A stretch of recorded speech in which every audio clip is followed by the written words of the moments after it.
मिरवणूक निघणार आहे।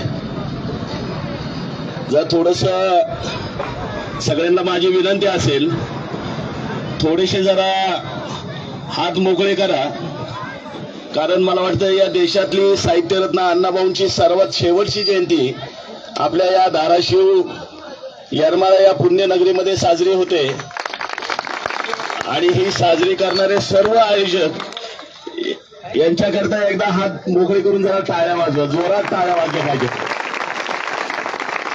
धन्यवाद।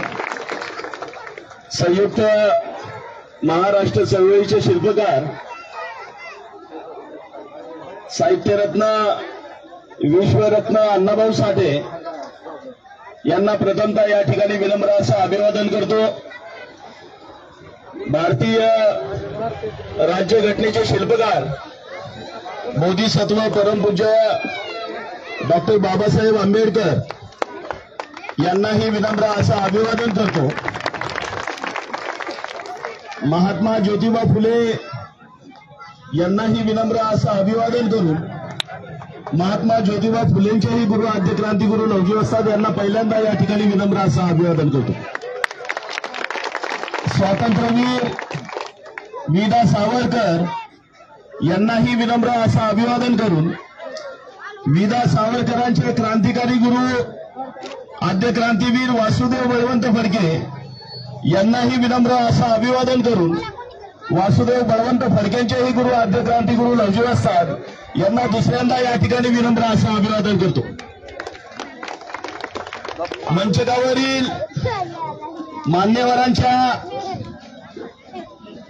खिशामध्ये पाकिटामध्ये आपल्या सर्वांच्या खिशामध्ये माझ्या ताईच्या बटव्यामध्ये असलेल्या रक्कम ₹1 पासून ते रक्कम ₹500 पर्यंत या प्रत्येक नोटेवरती ज्या महात्मा गांधींचं चित्र आहे त्या महात्मा गांधींनाही या ठिकाणी विनम्र असं अभिवादन करून महात्मा गांधींचे राजकीय आणि वैचारिक गुरु लोकमान्य टिळक यांनाही विनम्र असं अभिवादन करून लोकमान्य टिळकांचाही गुरु आद्य क्रांतिगुरु लवजी वस्ताद यांना तिसऱ्यांदा या ठिकाणी मी विनम्र असं अभिवादन करतो। या देशातील पहिली दलित मागासवर्गीय विद्यार्थिनी, पहिली दलित मागासवर्गीय शिक्षिका मुक्ताताई साळवे यांनाही विनम्र असं अभिवादन करून या देशासाठी, या राज्यासाठी आणि गावागावासाठी ज्या ज्या मागणीरांनी आपलं बलिदान दिलं अशा तमाम ज्ञात अज्ञात सर्वच मागणीरांना या ठिकाणी मी विनम्र असं अभिवादन करतो। आजवर या महाराष्ट्र राज्यामध्ये मातंग समाजाने अनेक घटकांसाठी आपलं योगदान दिलेलं आहे, अनेक चळवळीसाठी आपलं योगदान दिलेलं आहे, हिंदुत्वासाठी आपलं योगदान आणि बलिदान दिलेलं आहे। बहुजनाच्या चळवळीसाठी देखील मातंग समाजाने आपलं आजपर्यंत योगदान दिलेलं आहे, बलिदान दिलेलं आहे। दलित चळवळीसाठी देखील आजपर्यंत मातंग समाजाने आपलं योगदान आणि बलिदान दिलेलं आहे। नामांतराच्या लढ्यामध्ये आपल्या पोशीराम कांबळेंनी बलिदान दिलेलं आहे। 1932च्या याच आपल्या जिल्ह्यातल्या या नगरीतील आपल्या श्रीपती शिंदे नावाच्या मानवीराने डॉक्टर बाबासाहेब आंबेडकर की जय म्हणत 1932ला फासावरती त्या ठिकाणी आपलं योगदान दिलेलं आहे। अनेक क्षेत्रामध्ये जर पाहिलं चालत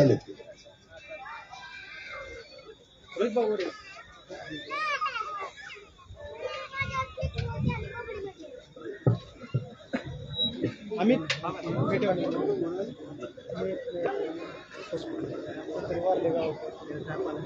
फोटो घ्या।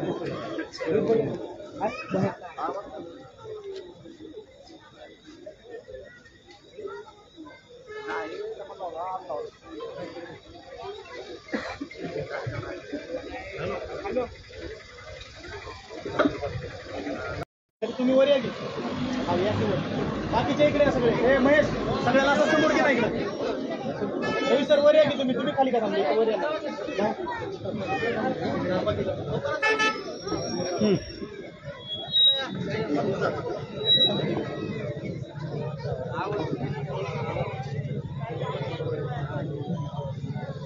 प्रथमतः या ठिकाणी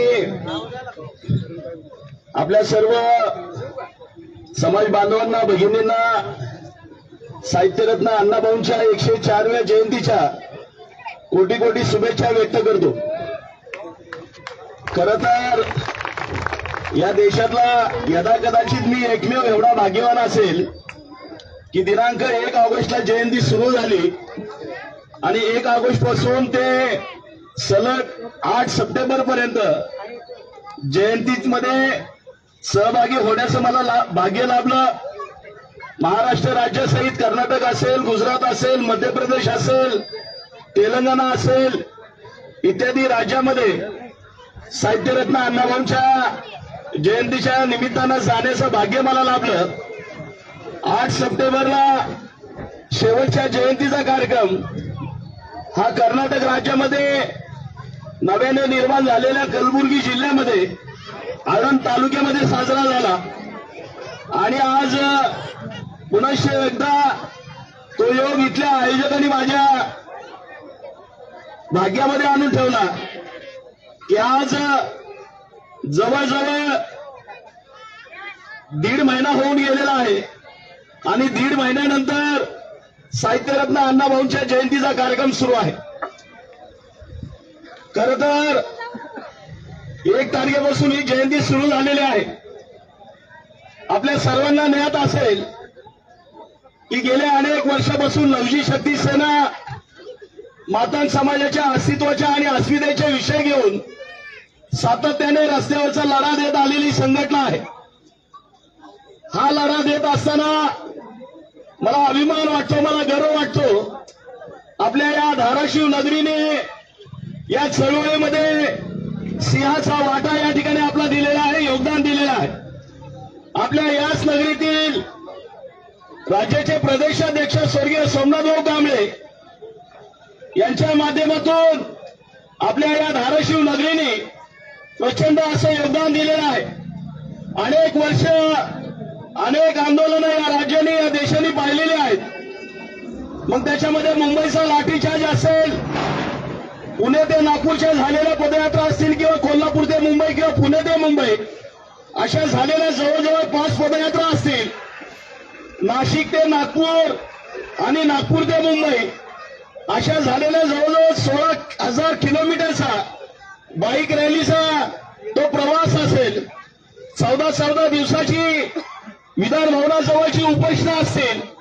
अनेक वेळा आमच्यावरती, संघटनेच्या पदाधिकाऱ्यावरती झालेला लाठीचार्ज असेल, मग ते नागपूर असेल किंवा मुंबई असेल, प्रत्येक जिल्ह्यामध्ये आजपर्यंत झालेली आंदोलनं असतील, मोर्चे असतील, सातत्याने लवजी शक्ती सेना रस्त्यावर येऊन या ठिकाणी मातंग समाजाचे प्रश्न या ठिकाणी मांडत असताना निश्चित मागच्या 1-2-3 महिन्याचा कालावधी आपण पाहिला असेल की आताशी कुठेतरी मातंग समाजाचे काही प्रश्न मार्गी लागत आहेत. त्याच्यातील प्रमुख जर मागण्यांपैकी जर आपले मार्गी लागलेले विषय पाहिले तर शिवाजीनगरला अण्णाभाऊंचं जे स्मारक आहे त्या स्मारकाकरता 306 कोटीचा निधी राज्य सरकारने आता मंजूर केलेला आहे. त्याचबरोबर वाटेगावच्या स्मारकाकरता देखील 25 कोटीचा निधी त्या ठिकाणी दिलेला आहे. पुण्यामध्ये आपल्याला ज्ञात असेल आद्यक्रांतिगुरू लवजी वत्स साळवे यांचं पुण्यातल्या संगमवाडी या ठिकाणचं स्मारक अनेक वर्ष सातत्याने लवजी शक्ती सेना इतरही संघटना रस्त्यावरती या ठिकाणी सातत्याने लढा देत होते की या ठिकाणी लवजी वत्स साळवेंचं योगदान या देशासाठी राहिलेलं आहे. त्या महामानवाचं जे समाधी आहे संगमवाडी या ठिकाणी स्मारक झालं पाहिजे, ती मागणी घेऊन सातत्याने आपण रस्त्यावरचा लढा देत असताना त्या स्मारकाचं देखील काम आता सुरू झालेलं आहे. जवळजवळ आणखी 2 वर्षाचा कालावधी त्याला लागणार आहे. या युती सरकारने 89 कोटीचा निधी या स्मारकाकरता मंजूर केलेला आहे. तुम्हाला आम्हाला गर्व वाटेल, अभिमान वाटेल, अशा प्रकारचं भव्य दिव्य स्मारक संगमवाडी या ठिकाणी सुरू असताना पुण्याच्या लौकिकामध्ये त्या ठिकाणी भर घालण्याचं या स्मारकाच्या माध्यमातून काम सुरू आहे. सगळ्यात महत्वाचं तुम्हाला आम्हाला अभिमान वाटला पाहिजे, या देशाला अभिमान वाटला पाहिजे की कुठल्याही जिल्ह्यातला, कुठल्याही राज्यातला, कुठल्याही देशातला नागरिक जेव्हा हा सर्वात प्रथम पुणे शहरामध्ये येईल, जेव्हा तो पुणे शहरामध्ये प्रवेश करेल, त्याला प्रवेश करत असताना सगळ्यात पहिलं दर्शन हे आद्य क्रांतिगुरू लवजी वसंत साहेबांचं घेऊनच पुणे जावं लागेल. अशा प्रकारचं भव्य दिवस स्मारक हे संगमवाडी या ठिकाणी होतंय. आद्य क्रांतिगुरू लवजी वसंत साहेब यांचा पूर्णाकृती ब्रांजचा पुतळा, 35 फुटाचा पुतळा हा संगमवाडी या ठिकाणी होतोय. अनेक दुरून आपल्याला त्या ठिकाणी तो पुतळा दिसणार आहे. अशा मान्य घेऊन आपण सातत्याने रस्त्यावरचा लढा देत असताना या राज्यामध्ये मार्टीची स्थापना झाली आणि मार्टीच्या माध्यमातून या ठिकाणी अनुसूचित जातीच्या विद्यार्थ्यांसाठी उच्च शिक्षणासाठी, स्पर्धा परीक्षेसाठी किंवा बाहेरच्या परदेशातील शिक्षणासाठी जी दारं शासनाने बार्टीच्या माध्यमातून खुली केली होती, मात्र दुर्दैवाने या बार्टीमधून मातंग समाजाच्या मुला मुलींना न्याय मिळत नव्हता.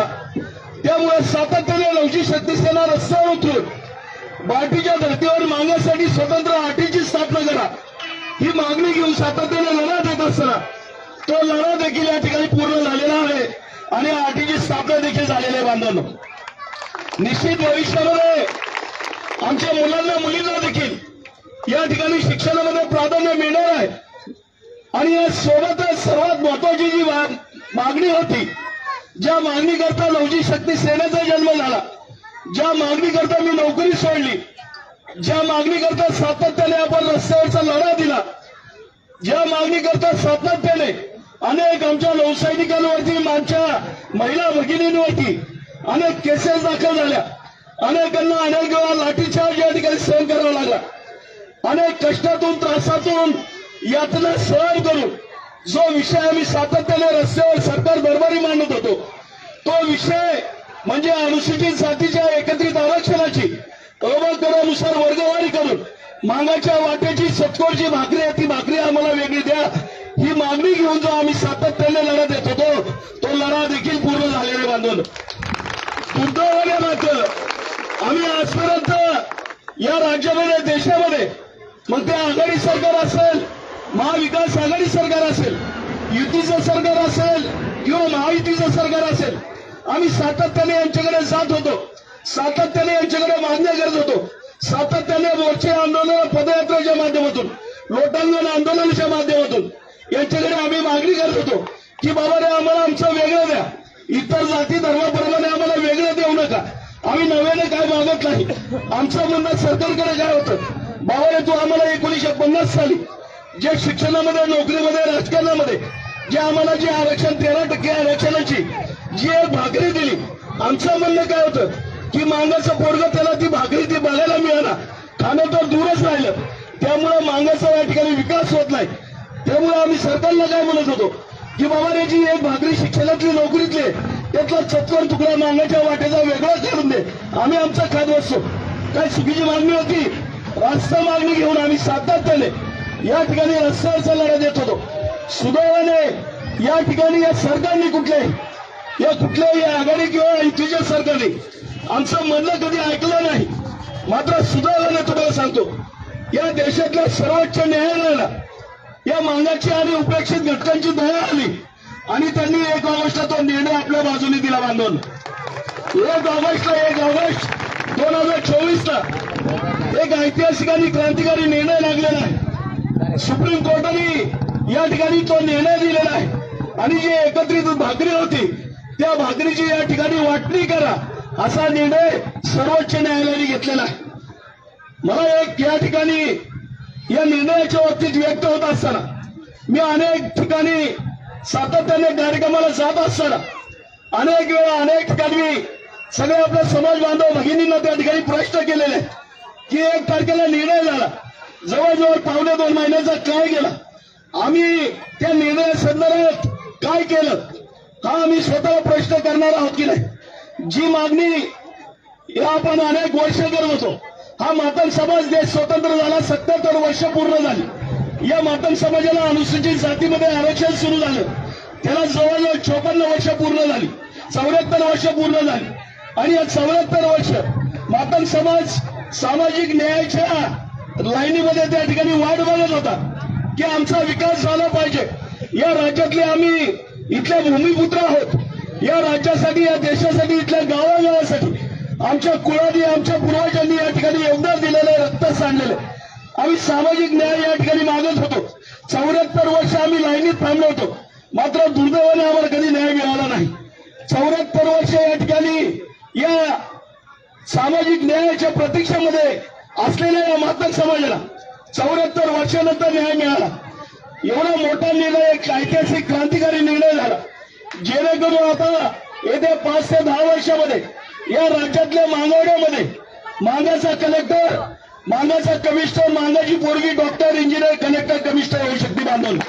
एवढा मोठा ऐतिहासिक क्रांतिकारी निर्णय झाला. आम्ही ज्यांच्यासाठी जगतोय ती मुलं घडली पाहिजेत. आम्ही ज्यांना जन्म दिलाय ती माझं पोरग, माझी पोरगी कलेक्टर झाली पाहिजे, कमिशनर झाली पाहिजे, डॉक्टर, इंजिनियर झाली पाहिजे.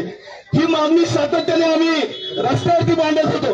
दुर्दैवाने तुम्हाला सांगतो, देश स्वतंत्र झाला, 77 वर्ष झाली. देशामध्ये आरक्षण सुरू झालं, 74 वर्ष पूर्ण झाली.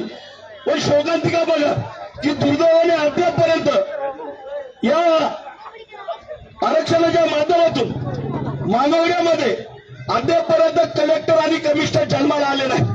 किती शोकांतिका आहे बघा. आम्ही आमच्या मुलामुलींना जन्म देतो. आम्ही काय एवढे दुर्दैवी आहोत का? आम्ही एवढे दलिंद्री आहोत का? आमच्या पोटी कलेक्टर, कमिशनर, डॉक्टर, इंजिनियर जन्माला येत नाही. दुर्दैव तुमचं नाही माझ्या माता भगिनींनो, दुर्दैव तुमचं नाही. आम्ही दुर्दैवी नाही. इथली व्यवस्था गांडूळ झालेली आहे. इथल्या व्यवस्थेने आमच्या पत्रामध्ये व्यवस्थित आरक्षण टाकलं नाही, त्यामुळे आमच्या मांगवड्यामध्ये कलेक्टर आणि कमिशनर जन्माला आला नाही. दुर्दैव हे या व्यवस्थेचं आहे की या ठिकाणी, या देशासाठी, या राज्यासाठी आणि गावागावासाठी ज्या ज्या या मागवीरांनी योगदान दिलेलं आहे, दुर्दैवाने त्याला या ठिकाणी रस्त्यावर येऊन न्याय मागावा लागतो. ही फार मोठी शोकांतिका आहे. न्याय मागावा लागतो आम्हाला. आणि सातत्याने या ठिकाणी न्याय मागत असताना 74 वर्षानंतर आम्हाला सर्वोच्च न्यायालयाने हा निर्णय आमच्या बाजूने दिलेला आहे. निर्णय लागला सकाळी 11:30. मात्र शोकांतिका तुम्हाला सांगतो की देशातले जे आतापर्यंत स्वतःला बहुजनांच्या, दलितांच्या नेते म्हणत होते, ते नेत्यांची लगेच बैठका सुरू झाल्या. देशामध्ये या आरक्षणाला विरोध करण्यासाठी बैठका, मिटिंगा सुरू झाल्या. तुम्हाला माहिती असेल 21व्या वर्षात त्यांनी भारत बंद केला. भारत बंद फेल गेला. या ठिकाणी त्याच्यानंतर देखील या सगळ्या विद्वानांचं या ठिकाणी या निर्णयाच्या विरोधामध्ये कटकारस्थान चालू आहे. काहींनी तर सुप्रीम कोर्टामध्ये रिट परत दाखल करण्याचं त्या ठिकाणी काम सुरू केलेलं आहे. शोकांतिका बघा की आम्ही आजवर ज्यांच्या बरोबर होतो, ज्यांच्या भरोश्यावर होतो, ते मात्र दुर्दैवाने आता हा निर्णय लागलेला असतं. अरे आम्ही वेगळं काय मागत नाही. आम्ही आमच्या पोटापेक्षा, आमच्या लोकसंख्येच्या पेक्षा जास्त काय मागत नाही. आमचा जेवढा वाटा आहे, जेवढी आमची लोकसंख्या आहे, जेवढी आमची भूक आहे, तेवढा चतकोर तुकडा आम्ही मागतोय. आम्ही कुठं पूर्ण भाकरी मागतोय. एवढा चतकोर तुकडा आमची आम्हाला मिळावा ही मागणी घेऊन सातत्याने या ठिकाणी मातंग समाज रस्त्यावर होतो. आपल्या सगळ्यांना याची जाणीव असली पाहिजे बांधवांना, भगिनींनो. आम्ही वर्षानुवर्ष, पिढ्यानपिढ्या अनेक नेते, अनेक पुढाऱ्यांच्या, अनेक पक्षांच्या मागे लागत राहिलो. मात्र दुर्दैवाने तुम्हाला सांगतो, आमच्या बाजूने सर्वोच्च न्यायालयाने निर्णय दिला. मात्र या ठिकाणचा ज्याला आम्ही आमचं म्हणत होतो ते आता विरोधात उतरायला लागले. अहो, ज्या एकत्रित आरक्षण, एकत्रित भाकरीचं या ठिकाणी वर्गवारी केली, तुकडे केले, याच्यामध्ये काय दुसऱ्या सवर्णाला थोडी खायला बसवणार आहे? आपले दलित बांधव खाणार आहेत ना, आपल्या अनुसूचित जातीतलेच बांधव खाणार आहेत ना. मग या ठिकाणी प्रत्येकाला न्याय मिळाला असताना दुर्दैवाने तुम्हाला सांगतो, इथला जो पक्ष आम्ही ज्यांना आजपर्यंत मताची भीक दिलेले ते पक्षासाठी अजून बोलायला तयार नाही की इथं वर्गवारी झाली. या ठिकाणी जो उपेक्षित, शोषित घटक आहे, मातंग समाज सहित इतर ज्या उपेक्षित जाती त्यांना न्याय मिळाला पाहिजे, त्याबाबत मात्र या ठिकाणी कोणी बोलत नाही. राज्य सरकारला या ठिकाणी तो निर्णय घ्यायचा आहे. परवा दिवशी माझी मुंबईला मिटिंग झाली. त्या ठिकाणी मिटिंगमध्ये निर्णय झाले, चर्चा झालेली. मला सांगितलं येते 1-2 दिवसामध्ये, म्हणजे सोमवार, मंगळवारी, आज सोमवार आहे, उद्या संध्याकाळपर्यंत यदा कदाचित या निर्णयाच्या संदर्भामध्ये आयोग नेमण्याची त्या ठिकाणी घोषणा होण्याची शक्यता आहे. जर घोषणा झाली तर ठीक, या ठिकाणी आयोगाची घोषणा झाली तर ठीक, नाहीतर आम्ही कालही रस्त्यावर होतो, उद्याही आम्हाला रस्त्यावर उतरायला या ठिकाणी वेळ लागणार नाही. आम्ही भले महायुतीमध्ये घटक, त्या ठिकाणी मित्रपक्ष असू, मात्र मित्रपक्ष हे कुणासाठी, तर आम्ही आमच्या जातीसाठी या ठिकाणी, आमच्या समाजासाठी तुमच्या सोबत या ठिकाणी मित्रपक्ष म्हणून आलेलो आहोत. आम्हाला आमदारकी खासदारकीसाठी आम्ही या ठिकाणी तुमच्या सोबत आलेलो. आपल्या सगळ्यांना ज्ञात आहे, जेव्हा मी माझी नोकरी सोडली तेव्हा शपथ घेतलेली की मरेपर्यंत आमदारकी खासदारकी मंत्रिपद किंवा कुठली साधी पोलीस स्टेशनची बी कमिटी घ्यायची नाही. कारण आमदारकी खासदारकी हे माझ्या मांगाच्या पायाची धूळ देखील नाही. मला त्या भांगडीत पडायचंच नाही, मला त्या भांगडीत पडायचंच नाही. आम्ही सरकारकडे कशासाठी किंवा आमच्या मागोड्यात देखील कलेक्टर कमिशनर जन्माला आले पाहिजे. आम्ही काय आभाळातलं पडलेली जमात आहे का? आम्ही काय अफगाणिस्तान पाकिस्तानातून इथं आलोय का? अरे आमच्या पूर्वजांनी या गावासाठी, या देशासाठी, या राज्यासाठी रक्त सांडलेलं बाबा. आमच्या लवजी बाबांनी तर बिगर लग्नाची क्रांती केली. 14 नोव्हेंबर 1817 त्यांचा जन्म झाला. पुरंदरच्या किल्ल्याची जबाबदारी त्यांच्यावर होती. आपल्याला ज्ञात असेल, लवजी वस्त्रांचे वडील राघोजी साळवे त्यांनी ज्या वेळेस एक ऐतिहासिक असं शौर्य त्या काळामध्ये त्यांनी त्या पुरंदरच्या पायथ्याला ज्यावेळेस त्यांनी एक मर्दुमकी गाजवली, त्या ठिकाणी त्यांनी जिवंत वागला. आपल्या हातातल्या टिपरूच्या साहाय्याने सायबंदी केलं आणि त्याला उचलून आपल्या घराच्या दरवाजापाशी कुत्र्यासारखं त्याला बांधून ठेवलं. ही मर्दुमकी त्या काळामध्ये शौर्य त्यांनी गाजवल्यानंतर ती खबर हळूहळू सगळ्या मराठी मुलकामध्ये दूरपर्यंत गेली. पुण्यात पेशव्यांनी त्यांना बोलवून घेतलं आणि बोलवून घेतल्यानंतर राघोजी साळवे त्या ठिकाणी त्या वाघाला, ज्या वाघाला त्यांनी सायबंदी केलं होतं, त्या वाघाला त्यांनी खांद्यावर टाकला आणि डायरेक्ट शनिवारवाड्यामध्ये प्रवेश करून त्या पेशव्यासमोर त्या वाघाला टाकला. त्या पेशव्याला प्रश्न पडला, आणि यातला खरा वाघ कोणता? हा राघोजी का हा वाघोजी? यातला खरा वाघ कोणता? हा प्रश्न त्या पेशव्याला पडला. तो वाघ त्या ठिकाणी आणल्यानंतर पेशव्यांनी पाहिलं की राघोजींना प्राण्यामधली चांगली माहिती दिसते. त्यावेळी पुण्यामध्ये सारसबाग या ठिकाणी पेशवे पार्क होतं, त्याला आताही काही अजूनही सुरू आहे. त्या पेशवे पार्कमध्ये पेशव्यांचे हिंस्र प्राणी त्या ठिकाणी असायचे आणि बाजूलाच त्यांचे जे सैन्यासाठी जे घोडदळ होतं त्यांचं, त्या घोड्यासाठी जी पागा होती ती पागा देखील त्या ठिकाणी सारसबागच्या ठिकाणी होती. आणि मग लवजींच्या वडिलांना, राघोजीला त्यांनी ती जबाबदारी दिली आणि त्या ठिकाणचा जो पर्वती, जी महत्वाची मोठी टेकडी आहे, पुण्यातली प्रसिद्ध अशी टेकडी आहे, त्या पर्वतीच्या टेकडीवर जो दारुगोळा, जो बारूदखाना होता पेशव्यांचा, मराठ्यांचा छत्रपती, जो दारुगोळा होता, तो सर्व राघोजींच्या स्वाधीन त्यांनी केला. आपल्याला ज्ञात असेल, मी जास्त खोलात जाणार नाही, 5 नोव्हेंबर 1817 खडकीची लढाई झाली. त्या ठिकाणी ब्रिटिश आणि मराठ्यांची त्या ठिकाणी लढाई झाली. त्या लढाईमध्ये झालं काय, तर त्या लढाईमध्ये प्रचंड असं त्या ठिकाणी अनेक ब्रिटिशांच्या कत्तली या राघोजींनी त्या युद्धामध्ये केल्या. छोटासा आपला लवजी देखील त्या युद्धामध्ये होता आणि त्या ठिकाणी अनेक ब्रिटिशांना कापल्यानंतर ब्रिटिशांनी नंतर त्यांना घेरून, चहू बाजूने घेरून त्यांना गोळ्याने त्या ठिकाणी छायनी केलं आणि सर्व शरीरावरती गोळे त्यांच्या लागलेले असताना राघोजी धारातीर्थी पडले आणि धारातीर्थी पडलेले असताना देखील ब्रिटिश त्या ठिकाणी आले आणि त्यांनी त्या ठिकाणी राघोजींचा शिरच्छेद केला, धडापासून मुंडकं वेगळं केलं. हा सगळा प्रकार लवजींनी आपल्या डोळ्यांनी त्या ठिकाणी पाहिलं. युद्ध संपल्यानंतर लवजींनी आपल्या वडिलांची ते प्रेत घेतलं आणि जे आता नवीन जो पुन्हा मुंबई रोड आहे त्या ठिकाणी त्यांनी आपल्या वडिलांची समाधी त्या ठिकाणी बांधली आणि ती बांधत असताना त्यांनी शपथ घेतली तिथे की जगेतर देशासाठी आणि मरेतर देशासाठी. जोपर्यंत या देशातून मी ब्रिटिशांना हद्दपार करणार नाही, जोपर्यंत या भारत मातेला मी या ब्रिटिशांच्या तावडीतून मुक्त करणार नाही, तोपर्यंत मी लग्न करणार नाही. बांधवांना आम्ही स्वातंत्र्याचा इतिहास ऐकतो, पुस्तकामध्ये वाचतो, टीव्हीला बघतो, अनेक जण आम्हाला सांगतात. मात्र सांगत असताना मला एकही क्रांतिकारक असं दाखवा की ज्यांनी बिगर लग्नाची क्रांती केली. विचार करा बांधवांना, त्या काळामध्ये एक एक पुरुष 3-3, 4-4 बायका त्या काळामध्ये करायचा. त्या काळामध्ये लवजी वस्त्र साळवेंनी, या मांगाच्या योद्ध्यांनी या भारत भूमीसाठी शपथ घेतली. कधी? 5 नोव्हेंबर 1817 त्यांचं निधन झालं 17 फेब्रुवारी 1881 वय वर्ष 86 वर्ष ते जीवन जगले. मात्र 86 वर्षापर्यंत त्यांनी लग्न केलं बांधून, कारण तोपर्यंत देश स्वतंत्र झाला नाही. विचार करा त्या काळामध्ये एकंदरीत परिस्थिती तुम्हाला सांगतो. शेवटचं जे मराठ्यांचं म्हणजे ब्रिटिश जेव्हा हिंदुस्थानामध्ये त्यांनी आक्रमण करायला सुरू केलं, कंपनीच्या माध्यमातून जेव्हा त्यांनी बांगलादेश, पाकिस्तान, अफगाणिस्तान तिथून त्यांनी एंट्री करायला सुरुवात केली, त्यांनी संपूर्ण देश जवळजवळ 1818 पर्यंत त्यांनी संपूर्ण भारत देश कॅप्चर केला होता. संपूर्ण भारत देशावरती त्यांची सत्ता होती. सगळ्यात जास्त त्यांना त्रास जो झाला तो या मराठी मुलकामध्ये झाला. मराठी मुलकामध्ये त्यांना जवळजवळ 178 छोट्या मोठ्या लढ्या त्यांच्या मराठ्यांबरोबर आणि ब्रिटिशांच्या झाल्या. आणि या लढाई होत असताना सर्वात शेवटची जी लढाई झाली ती जून 1818ला झाली.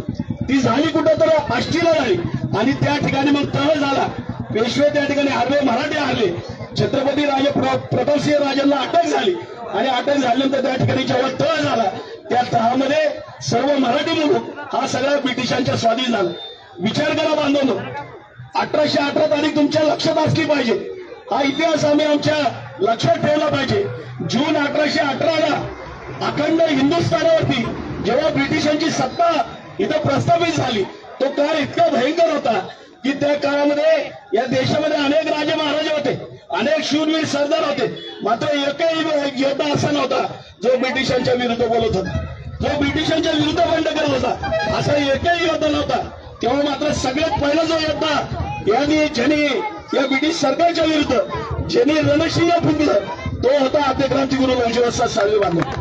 जी शपथ त्यांनी 5 नोव्हेंबर 1817ला कणकीच्या रणांगणामध्ये घेतली. सगळ्यांतर देशासाठी, मरेंतर देशासाठी, या देशातून ब्रिटिशांना हद्दपार करण्यासाठी त्यांनी सगळ्यात पहिली क्रांतीशाळा काढली. ती क्रांतीशाळा काढली कुठं मलाशी साहेबांनी सांगितलं, पुण्यातल्या गंजपेठ या ठिकाणी त्यांनी सन 1822 साली क्रांतीशाळा सुरू केली. त्याला तालीम म्हणतात, लवजींची तालीम म्हणतात. आणि त्या तालमीच्या माध्यमातून विचार करा बांधवून, एका बाजूला त्यांनी महात्मा ज्योतिबा फुले सारखे, एका बाजूला त्यांनी आगरकरांसारखे, सावित्रीबाई फुले सारखे सामाजिक नेते त्यांनी त्या ठिकाणी घडवले, त्या तालमीतून घडवले. दुसऱ्या बाजूला या देशातला जो दुश्मन आहे, जो ब्रिटिश आहे, त्याला या देशातला हद्दपार करण्यासाठी त्यांनी दुसऱ्या बाजूने क्रांतिकारकांची फळी निर्माण केली. शाळा एकच होती, मात्र त्या एका शाळेतून एका बाजूने क्रांतीचे धडे आणि दुसऱ्या बाजूने सामाजिक न्यायाचे धडे त्या ठिकाणी दिले जायचे. विचार करा, त्या काळामध्ये दुसऱ्या बाजूला क्रांतिकारक त्यांनी घडवले. आद्यक्रांतीवीर उमाजी नाईक असतील, वासुदेव बळवंत फडके असतील, केरू नाना छत्रे असतील, मोरा परांजपे असतील किंवा लोकमान्य टिळक असतील, वासुदेव बळवंत फडके असतील, असंख्य क्रांतिकारकांची फळी त्यांनी एका बाजूला निर्माण केली. जे आम्ही 1947ला हा भारत देश स्वतंत्र झाला सांगतात, मात्र दुर्दैवाने ज्यांनी या स्वातंत्र्याची मोहरदमी मिळवली ते आद्यक्रांतिगुरू लवजीवनराव साळवे यांचं मात्र दुर्दैवाने कोणी नाव घेत नाही. तुम्ही मात्र तो इतिहास विसरता कामा नये. माझ्या भगिनींना, बांधवांना हीच माझी कळकळीची विनंती आहे. आज आम्ही जयंती साजरी करतोय, डायरेक्ट आता पुढच्या वर्षी आम्ही जयंतीला येणार आहे, मात्र आजच्या जयंतीचा, या दिवसाचा आम्ही काय संकल्प केला पाहिजे तर आम्ही आमच्या मुलाबाळांना, मुलींना या ठिकाणी आमचा इतिहास शिकवला पाहिजे. या देशासाठी प्रचंड योगदान या मातंग समाजाचं राहिलेलं आहे. 1857 जे बंड झालं, अनेक बंडामध्ये मातंग समाज त्या ठिकाणी प्रामुख्याने हिरिरीने पुढे असायचा. ज्या ब्रिटिश काळामध्ये जे क्रांतिकारकांना पकडण्यात आलं त्याच्यामध्ये सर्वात जास्त संख्या त्या मातंग समाजाच्या क्रांतीवीरांची होती. बांधून दुर्दैवाने पेन आमच्या हातात नव्हते, दुर्दैवाने पेन आमच्या हातात नव्हते, आमच्या हातात तलवार होती. आम्हाला वाटलं आम्ही तलवार चालवतो ब्रिटिशांच्या विरुद्ध, पेन ज्यांच्या हातात आहे ते आमचा इतिहास लिहितील. मात्र दुर्दैवाने तुमचा इतिहास या ठिकाणी कुणी लिहिला नाही, आमच्या पूर्वजांचा इतिहास या ठिकाणी कुणी लिहिला नाही.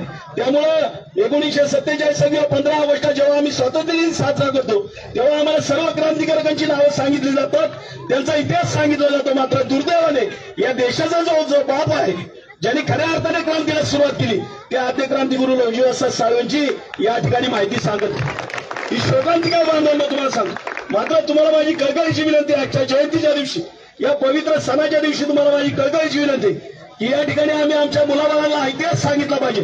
जो समाज या ठिकाणी आपला इतिहास विसरतो तो समाज इतिहास आणि भविष्य देखील आपला घडवू शकत नाही. त्यामुळे आम्हाला आमच्या मुलाबाळांचं भविष्य घडवायचं आणि ते भविष्य घडवण्यासाठी आपण आपल्या मुलांना तो इतिहास सांगणं काळाची गरज आहे. बांधून या ठिकाणी आज जयंती होती, अशा पवित्र नगरीमध्ये जयंती होती. मागाचं इथलं रेकॉर्ड आहे, सगळ्याच बाबतीत रेकॉर्ड आहे. हे सगळे आयोजक बरेच लहान होते तेव्हापासून मी या ठिकाणी येतोय. अनेक वेळा या ठिकाणी येत असताना आंदोलन मोर्चे, तुळजापूर असेल, धाराशिव असेल, जिल्हाधिकारी कार्यालय असेल, तहसील असेल, ही पोरं मला वाटतं बरेचसे यांच्यातले हाफ छडीवर सुद्धा त्या ठिकाणी यायची. बरीचशी यांची मोठी टीम असायची. सायकलवर तेव्हा गाड्या बी नव्हत्या, 4 व्हीलर तर दूरचीच गोष्ट, पण 2 व्हीलर सुद्धा यांच्याकडे नव्हतं. मग ते सायकलवर 2 व्हीलर दोघं तिघं एक सायकलवर चौघं बसून जिथं मोर्चा असेल त्या ठिकाणी इथल्या येरमाळ्यातला आणि आपल्या या नगरीतला सगळं नौसैनिक आणि पदाधिकारी सातत्याने त्या ठिकाणी यायचे. निश्चित अशी जयंती होती. मला गर्व आणि अभिमान वाटतो. एक 15-20 वर्षापूर्वीचा मागितला तेव्हाची परिस्थिती आणि आजची परिस्थिती आमूलाग्र बदल आहे. मला येत असताना या ठिकाणी मी असले सगळे राजविंडे सगळे मागं बघितली. मी जरा थोडं चक्रावून गेलो, नेमकं मी आलोय कुठं. रोहन आणि आपला सागर बाकीचे सगळेच एक वेगळ्या पद्धतीने या ठिकाणी निश्चित सर्वांचं या ठिकाणी मी आभार या ठिकाणी यासाठी व्यक्त करेन की अत्यंत याच्यामध्ये आपण परिश्रम घेऊन अनेक कष्टातून जयंती साजरे करतात. कोणी काय म्हणायचं असेल ती त्यांची त्यांना म्हणू द्या. मात्र सगळ्यात महत्वाचं सांगतो की हे प्रत्येक जे कार्य, प्रत्येक जे तुम्ही काम करताय हे ऐतिहासिक क्रांतिकारी कार्य बांधून निश्चित कधीतरी 50-100 वर्षांनी जेव्हा मांगाचा इतिहास लिहिला जाईल ना, कोणतरी इतिहासकार बसेल ना मांगाचा इतिहास लिहू म्हणून बसायला, जेव्हा मांगाचा इतिहास लिहिल ना तेव्हा या मांगाच्या इतिहासामध्ये लवजी शक्ती सेनेचं नाव त्याला सुवर्ण अक्षरामध्ये लिहावं लागेल. आणि त्या इतिहासामध्ये सगळ्यात महत्वाचं तुम्हाला सांगतो या आपल्या धाराशिव नगरीचा उल्लेख त्याच्यामध्ये अगदी मोठ्या मोठ्या सुवर्ण अक्षरामध्ये करल्याशिवाय तो इतिहास पूर्ण होणार नाही बांधून. निश्चित प्रचंड असं योगदान या आपल्या नगरीने दिलेलं आहे. अत्यंत प्रामाणिकपणे, निष्ठेने, कष्टाने आजपर्यंत सगळेच पदाधिकारी या ठिकाणी काम करत आलेले. मग कुठेही आता म्हणजे मी सगळ्यांची नावं घेणार नाही, मात्र युट्यूबला टाकलं तर अनेक ठिकाणच्या बातम्या येतात, अनेक ठिकाणचे मोर्चे येतात. मात्र हे सगळं होत असताना आपल्या धाराशिव नगरीतले मात्र लौसैनिक त्यामध्ये जास्त प्रमाणामध्ये तुम्हाला दिसतात. तुम्ही युट्यूबला नाव टाकलं तर त्या ठिकाणी तुम्हाला तो इतिहास दिसेल. मात्र निश्चित या ठिकाणी आज जयंती होती, आपला सण आहे. या ठिकाणी आता काही वेळाने मी जास्त वेळ, आता खरं तर बराचसा वेळ घेतलाय आणि हे सर्व काय होत असताना या ठिकाणी थोड्याच वेळेला आता डीजेला सुरुवात होणार आहे, नाच गाण्याचा कार्यक्रम होणार आहे. निश्चित हा कार्यक्रम होत असताना आनंदोत्सव साजरा झालाच पाहिजे.